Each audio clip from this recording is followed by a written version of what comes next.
Assalamualaikum warahmatullahi wabarakatuh. Perkenalkan nama saya Fauzan Aliadila. Perkenalkan nama saya Ahmad Faras Zulfikar. Perkenalkan nama saya Muhammad Dafa Abdallah. Perkenalkan nama saya Fitriana Zaratun Najihah. Perkenalkan nama saya Zainina Hilwasabia.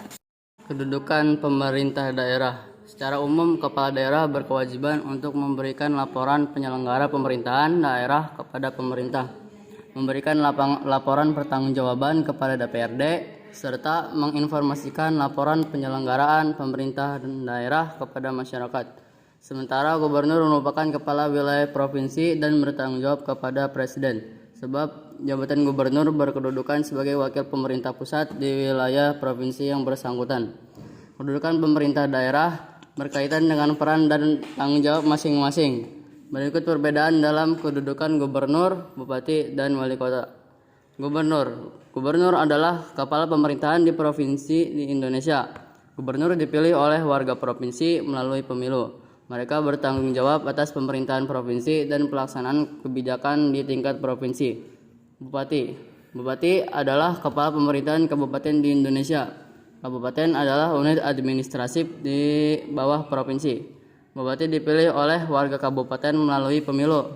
Mereka bertanggung jawab atas pemerintahan hingga penyelenggaraan pelayanan publik di tingkat kabupaten. Wali kota adalah kepala pemerintahan di kota di Indonesia. Wali kota dipilih oleh warga kota melalui pemilu.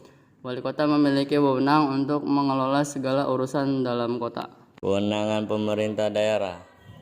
Beberapa urusan yang menjadi bagian dari kewenangan pemerintah daerah meliputi 1.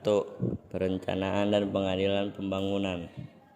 2. Perencanaan, pemanfaatan, dan pengawasan tata ruang. 3. Penyelenggaraan ketertiban umum dan ketentraman masyarakat. 4. Penyediaan sarana dan prasarana umum. 5. Penanganan bidang kesehatan. 6. Penyelenggaraan pendidikan. 7. Penanggulangan masalah sosial. 8. Pelayanan bidang ketenaga kerjaan. 9. Fasilitas pengembangan koperasi, usaha kecil dan menengah. 10. Pengadilan lingkungan hidup. 11. Pelayanan pertanahan. Peran pemerintah daerah. Peran pemerintah daerah telah diatur dalam Undang-Undang Nomor 32 Tahun 2004 sebagai berikut. 1. Pemerintah daerah mengatur dan mengurus sendiri urusan pemerintahan menurut asas otonomi dan tugas pembantuan.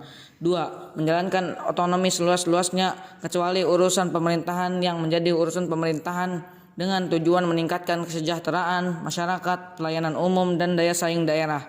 3. Pemerintah daerah dalam menyelenggarakan urusan pemerintahan memiliki hubungan pemerintahan pusat dengan pemerintahan daerah. Hubungan tersebut meliputi wewenang keuangan, pelayanan umum, pemanfaatan sumber daya alam, dan sumber daya lainnya. Dalam menjalankan perannya, pemerintah daerah berkewajiban mewujudkan keamanan dan kesejahteraan masyarakat daerah dengan kegiatan berikut. 1. Melindungi masyarakat, menjaga persatuan dan kesatuan, kerukunan nasional, serta keutuhan negara kesatuan Republik Indonesia. 2. Meningkatkan kualitas kehidupan masyarakat. 3. Mengembangkan kehidupan demokrasi. 4. Mewujudkan keadilan dan pemerataan. 5. Meningkatkan pelayanan dasar pendidikan. 6. Menyediakan fasilitas pelayanan kesehatan. 7. Menyediakan fasilitas sosial dan fasilitas umum yang layak. 8. Mengembangkan sistem jaminan sosial. 9. Menyusun perencanaan dan tata ruang daerah. 10. Mengembangkan sumber daya produktif daerah. 11. Melestarikan lingkungan hidup. 12. Mengelola administrasi kependudukan. 13. Melestarikan nilai sosial budaya. 14. Membentuk dan menerapkan peraturan perundang-undangan sesuai dengan kewenangannya. Fungsi pemerintah daerah di Indonesia. Pemerintah daerah dibagi menjadi tingkat provinsi dan kabupaten atau kota. Di dalamnya terdapat gubernur, bupati, dan wali kota sebagai kepala daerah dan DPR yang dibantu oleh perangkat daerah. Ketentuan-ketentuan tentang pemerintah daerah adalah: yang pertama, DPR pada tingkat provinsi, kabupaten, dan kota harus dipilih melalui pemilihan umum. Yang kedua, gubernur, bupati, dan wali kota pada setiap daerah dipilih secara demokratis melalui pemilihan kepala daerah atau pilkada. Yang ketiga, susunan dan tata cara penyelenggaraan pemerintahan daerah diatur dalam undang-undang. Sekian video pembelajaran dari kami. Mohon maaf apabila banyak kekurangan dan kesalahan. Semoga video pembelajaran kali ini dapat bermanfaat bagi diri saya dan bagi kita semua yang melihatnya. Sekian, wassalamualaikum warahmatullahi wabarakatuh.